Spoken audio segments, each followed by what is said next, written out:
Good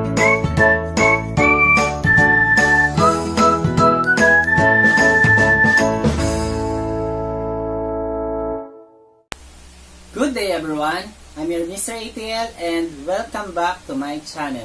So today's video, I'm going to teach you on how you are going to factor trinomials in the form of ax squared plus bx plus c when a is equal to 1.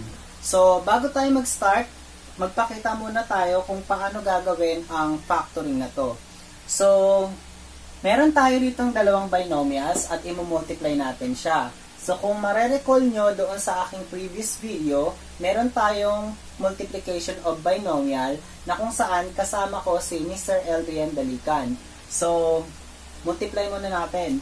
So, kapag minultiply ito ay magiging gamit ang FOIL method, that is x squared. Then, we have negative 7x. We have plus 4x. And then, minus 28. So, combining these two, magiging x squared minus 3x minus 28. Okay, so mula naman sa product na x squared minus 3x minus 28, gagawin naman natin siyang factor ng dalawang binomial. Na kung saan, ito dapat na magiging answer natin. So, paano natin gagawin yon? So, ilipat natin yung x squared minus 3x minus 28. Ito na ngayon yung given natin. Gagawin natin siyang factors ng dalawang binomial.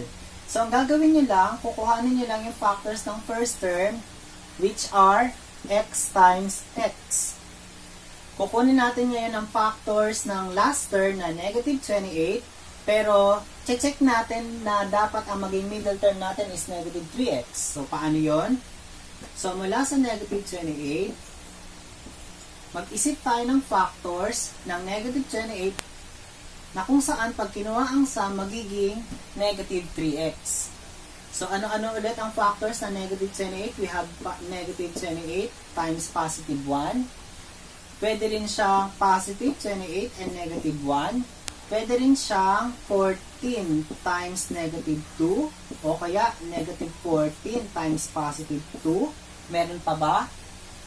Pwede rin 7 times negative 4 o kaya negative 7 times positive 4. So, ito yung mga possible factors ng negative 28 pero ang target natin makuha sa middle term is negative 3x. Kapag in-add natin to, ang mangyayari, ito ay magiging negative 27. Ito naman, positive 27. Ito, positive 12. Ito ay negative 12.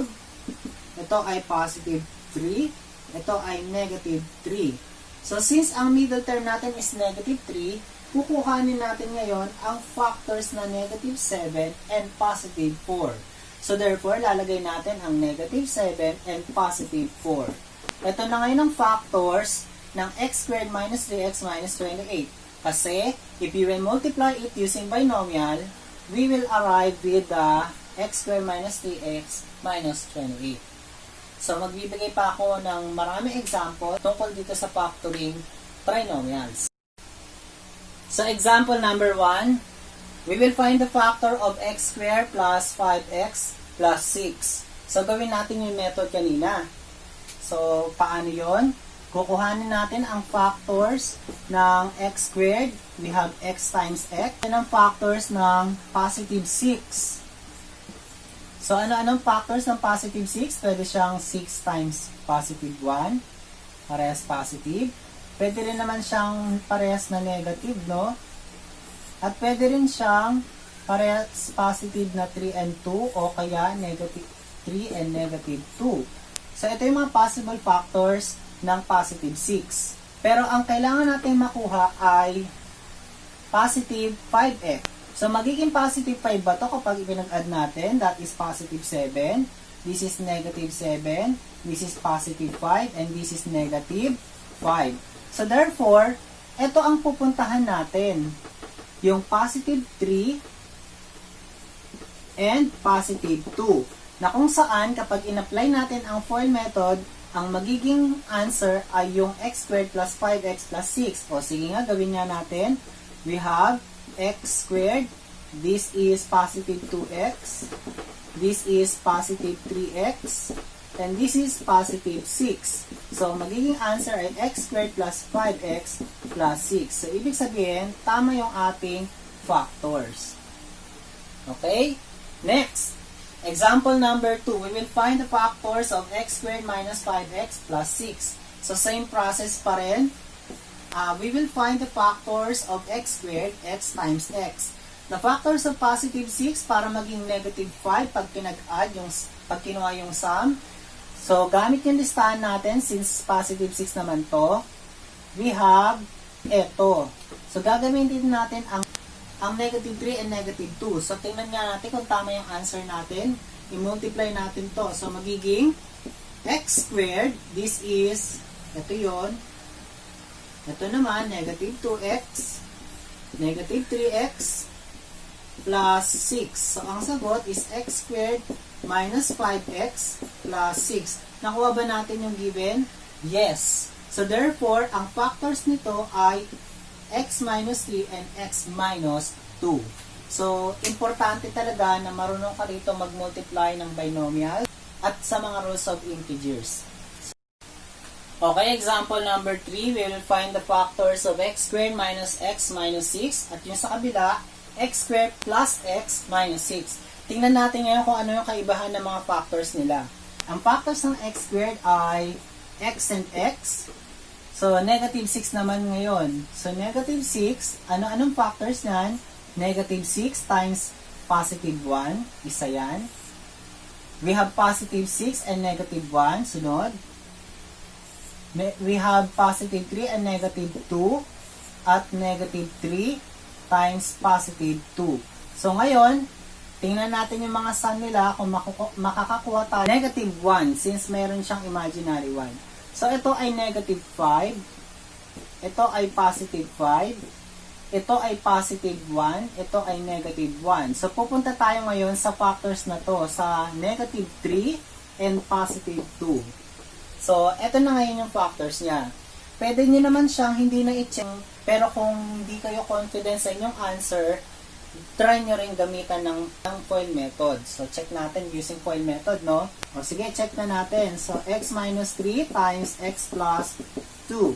So, we have x squared plus 2x minus 3x minus 6. So, this is x squared. 2 minus 3 is negative 1x, imaginary 1, minus 6. So, naging tama naman yung answer natin, no? So, therefore, this is now the factors of x squared minus x minus 6. Sunod, tingnan natin yung magiging sagot natin sa number 4. So, again, we have x and x. Factors of negative 6, dapat positive 1 naman. So, nakita naman natin, negative 6 na to, positive 1 naman. So, eto siya. Kukunin natin yung positive 3 and negative 2. So, eto na yung factors x squared plus x minus 6. But if you're not yet confident with your answer, you may check by getting the product of this using the FOIL method. So, x plus 3 times x minus 2. So, ano mangyayari? X squared negative 2x plus 3x minus 6. So, adding these two terms, you will get x squared plus 1x or x minus 6. So, naging magkaparehas naman siya, di ba? So, therefore, this is the factors of x squared plus x minus 6. Kung titingnan yung dalawa, kung titingnan nyo to, ang middle term is negative x. Pero ang negative dito, yung negative 3. Dito naman, ang middle term is positive x, pero ang positive dito sa dalawa ay 3. Okay? So, magkakaroon rin kayo ng clue para makuha agad ang factors by looking at the middle term. Okay, next, example number 5, we will find the factors of x squared minus 5x minus 6. Sa kabila, x squared plus 5x minus 6. So, ito naman yung difference nila. So, tingnan natin kung paano magiging factors niyan. So, we have x and another x. We will get the factors of negative 6 na naman. So, ano-ano ito? We have negative 6 times positive 1. Positive 6, negative 1. Ano pa? negative 3 and positive 2. We also have positive 3 and negative 2. So, we will get the sum of this. Check natin, dapat makakuha tayo ng negative 5. So, ito ay negative 5. Ito naman ay positive 5. Ito naman ay negative 1 at ito ay positive 1. So, obviously, we will get these numbers or these factors. We have minus 6 and positive 1. So, i-check natin kung tama yung answer natin. No? By multiplying x minus 6, bibilisan ko lang ng konti dahil checking lang naman to. So, we have x squared, we have plus x minus 6x minus 6. So, that is x squared. 1 minus 6 is negative 5x. Bring down negative 6. So, parehas naman siya, no? So, this is correct. Okay? Next. On the other example, we have x and another x pa rin, no? But this is positive 5x. Looking at the factors of negative 6, makikita mo yung sum dito na positive 5 at we will get the factors positive 6 and negative 1. So let us check if our answer is correct.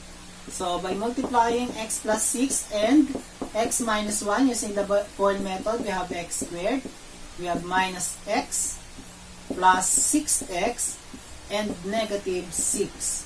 So, x squared, negative 1 plus 6 is positive 5x. Bring down 6. So, same ba? Yes. So, our answer or the factors are correct.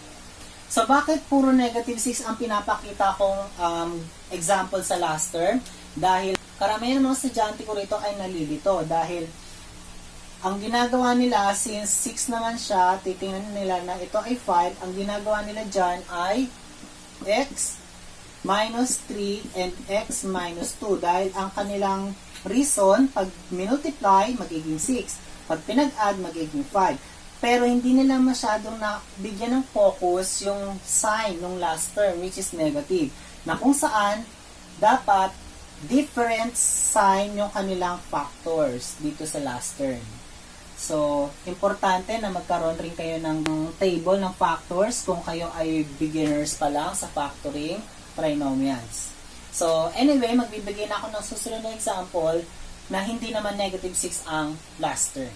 So, ito na siya. Example number 7, find the factors of x squared plus 14x minus 15. So, ano napansin nyo? Negative yung last term. So, meaning to say, we are expecting factors na kung saan ang kanilang last term ay different sign. So, check natin. So, mag-umpisa tayo. Ito ay x, ito ay x. So, factors ng negative 15. Ano-ano ito? May isip nyo, pwedeng 3, pwedeng negative 5, pwede rin siyang negative 3, positive 5. Meron pa, pwede siyang 15, negative 1. Pwede rin siyang negative 15 and positive 1. So, get the sum. Ano yung sum ng mga factors na to? Ito ay negative 2. Ito ay positive 2. Ito ay positive 14. Ito ay negative 14. The middle term is positive 14. So, we will go on these factors. Positive 15 and negative 1. So, these are the factors of the given trinomial, but let us check if our answer is correct. So, nakuha natin yung given na to, no? Nakuha natin yung same na product. So, therefore, our factor is x plus 15 times x minus 1. Next example, number 8. We have x squared minus 5x minus 36. So, we are expecting two factors. We have x and x, factors ng x squared yun. So, negative 36. Actually, pwede na kayong hindi mag-list ng mga factors ng 36, no? Kung medyo talagang magaling na kayo sa multiplication. So, for example, hindi niyo pa master yung multiplication at nahihirapan kayo magkuha ng factors sa negative 36, pwede niyo namang isa-isahin sa negative 36. At ang very important tip dito, kailangan talaga praktisado kayo dahil doon sa pagpapractice nyo, mabilis nyong mamememorize na ang factors pala ng ganitong number ay ganito, ganyan. So, mas okay talaga na lagi kayo nagpa-practice ng math. So, the factors of 36, marami yan. We have 36 and negative 1. O kaya, pwede namang kapag nakita nyo na yung factors niya, ang sum ng factors ay nakuha nyo na yung middle term, pwede na kayo mag-stop. So, this is 35. So, kunyari, naisip nyo ay 6 and 6. Pag kinuha, ang sum niyan ay 0. Hindi pwede. For example, ang naisip niyong factors ay 12, negative 12, and 3. So, ang sum niyan is negative 9. So, hindi rin. Naisip niyo na negative 9 and 4. So, anong sum niyan? Negative 5. So, pwede na kayo mag-stop since nakuha niyo na yung middle term na negative 5x.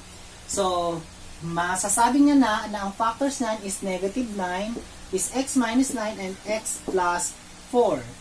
Okay? So, for example, nagdududa pa kayo o pwede nyo namang i-multiply using FOIL method. We will get x squared 36. So, since our product is the same with this, ito na yung correct factors nito. Okay? Example number 9, we will find the factors of x squared minus 7x plus 12. So, kunin natin ang factors ng x squared. We have x and another x. Kung ito naman ay y squared minus 7y plus 12, magiging y naman siya, no? Okay, so factors ng 12, positive 12 siya. So, kailangan ang target natin ay negative 7. Naiisip ko na ang factors ng 12 ay 3 and 4 na kapag ka-inad kasi siya, magiging positive 7. Okay? Pero dapat negative 7. So, pwede ko naman baguhin ng sign since na positive yan, same sign yan. So, this is negative 7 naman. So, nakuha ko na yung middle term. So, ang factors nan ay negative 3. So, ito na yung kanyang factors. Kung hindi pa kayo sure, pwede nyo i-check using FOIL method. Yung kasi yung kainaman dito sa factoring, pwede nyo siyang ma-check kung tama ba yung factors nyo or hindi. So, multiply. So, x plus 12. So, since the same naman yon, our factors are x minus 3 and x minus 4. So, that's it for factoring trinomials in the form of ax squared plus bx plus c when a is equal to 1. For my next video, ang gagawin ko naman when a is not equal to 1. So, pwede siya maging 2, 3, 4, and so on. So, I hope you enjoy factoring trinomials. And before I end up this video, I would like to give my special thanks to Mr. Eldrian Berican, and I hope you learned something. Goodbye!